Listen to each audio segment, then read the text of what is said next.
Hey YouTube! In this lesson, I'm going to be explaining arpeggios, and then I'm going to try to show you how to use them in a practical sense. So an arpeggio is basically playing a bunch of notes in a series that's either within a scale or just using some sort of a interval system. So it'd be something like this. Here you go. So I'm playing the same interval of notes. So I'm going up here and here and back here and over there. And then I do that over here with the same notes.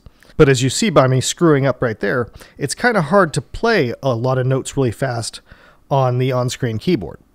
And fortunately, in synthesis land, it becomes really easy to use the idea of arpeggios to be sort of a dynamic sort of sequencer. So instead of just playing these notes here, I can make it do that same interval on any note.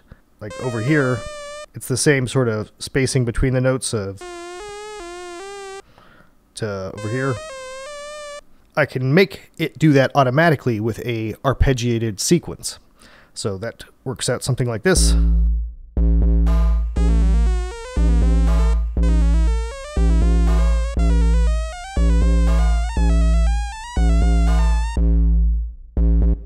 So you hear there's kind of this sequence of notes being played, and it's relative to the note that I'm pressing. So when I'm hitting the C, it was going up, 3 or 4 notes from there and then back down. And then when I'm hitting the F, it's going up another set of 3. So if it's going up 3 notes and I'm playing the C, it's going 1, 2, 3 up to the D sharp. But if I'm playing the F, it's not going down to the D sharp, it's going up 1, 2, 3, I get to the G sharp. So that's a nice way to play because you've got the dynamicism of playing with the keyboard, but then you've also got the sequencer playing with you to change your melodies as you're playing around. So let me show you how to use that practically. I'm going to switch over to the song we've been working on here.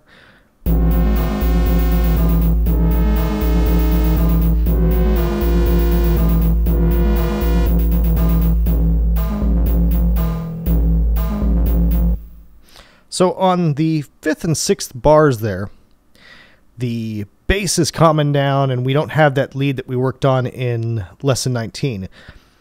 And you'll notice that when the bass was excited in the first 4 bars, I've got this kind of mellow sort of melody that's going on. It's like just one note that's drawn out across a whole bar. And now that the bass is calm though, we can add in the excitement in the lead. So I've got the same lead here, the My God, It's Full of Saws. And instead of just playing this really fast, I want to make something that's unique to this section of the song. As I alluded to at the end of the last lesson, you can have different patches loaded up for your main synth part throughout the entire song. So different patterns can have different patches. And in this case, I'm going to have this unique version of this patch just for an arpeggio to go in when the bass is calming down. So I'm going to take what we've got here, and I'm going to change a few things here just so you're able to hear what's going on. I'm going to cut out the first VCO and change our envelopes so that we can hear all of the different things that we have going on instantly. It's going to be a stabby sound. So I'm reducing our attacks on both envelopes so that the first one is going to sound instantly. And now with envelope generator 1 also at 0 attack, it's immediately going through all this stuff. So we're hearing all of our interesting stuff that we can control with the mod wheel. So now we got this immediate sound there. And that'll be good for these short notes that we're going to have, because we're going to have like a whole bunch of little short notes and we don't want it to be sounding out too long. So that reminds me I should probably reduce the release time tremendously. So now, in order to add an arpeggio to this, I can use this control over here for our VCO inputs. So you see here we've got our CV in for VCO 1 and 2, and then our CV in for VCO 2. And the CV is something we've been playing with. That's the control voltage that's running all this stuff around. And we get a control voltage out of our keyboard. And the way that the keyboard works is based on a series of voltages. So there's all kinds of different resistors in a key bed. And when you're hitting this, there's lots of resistors. So it's giving you a small amount of voltage. But when you hit a C5 over here, there's very little resistance, so you're getting a whole bunch of voltage. And in this case, we can use that to shape our sound even further than just saying, hey, this is a note, this is a C5. We can say, hey, this is a C5, and I want you to do something to that. So if I want to add to this CV out of the keyboard, I'm going to use my analog mixer and throw in that. And the second input is going to be our voltage out from channel A. I'm going to get to that in a second here. And then this, I'm going to route into the second oscillator's CV in. So now CV 1 and 2 over here, this would affect both of our oscillators. And the reason I'm only putting it into VCO 2 is I just want the second oscillator to be affected by this, right? I don't want both oscillators to be doing this arpeggio. I want the first oscillator playing the notes as normal as I give it. And then I want the second one playing on top of that with something that's just a little bit different. So in order to affect what our voltage out channel A is doing, we need to go on over up here, and next to our parameter thing that we've played around with for modulation, we can do automation for our voltage here. And each one of these channels, you can set the range. In this case, I want to leave it on the -5 to +5. But for some controls, you'd only want it to go between -1 and +1, or in some cases 0 to 5. But -5 to +5 is fine for this.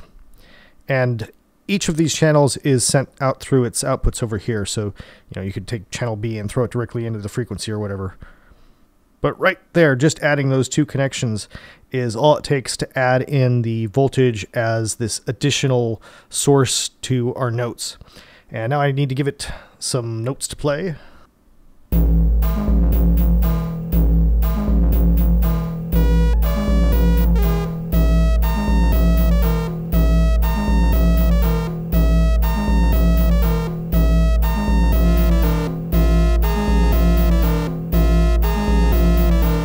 Now we have our basic little melody here. It's playing obviously a lot faster than our one drawn out note throughout a whole bar. And now I'm going to go to our chaos pad and use that as the way to edit this whole bar up here. So I'm going to set the X to be voltage A. Let's solo that. And listen as I play with this now.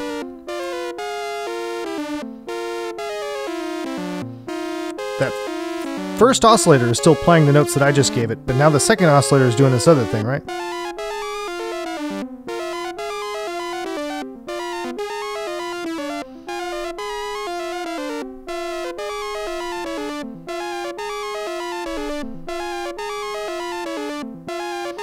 Let's bring in the drums and listen to that. You hear right there, I mean, this is just one bar that's repeating the same few notes over and over again, but this is all kinds of stuff going on. And we can make even more stuff go on by adding in an effect.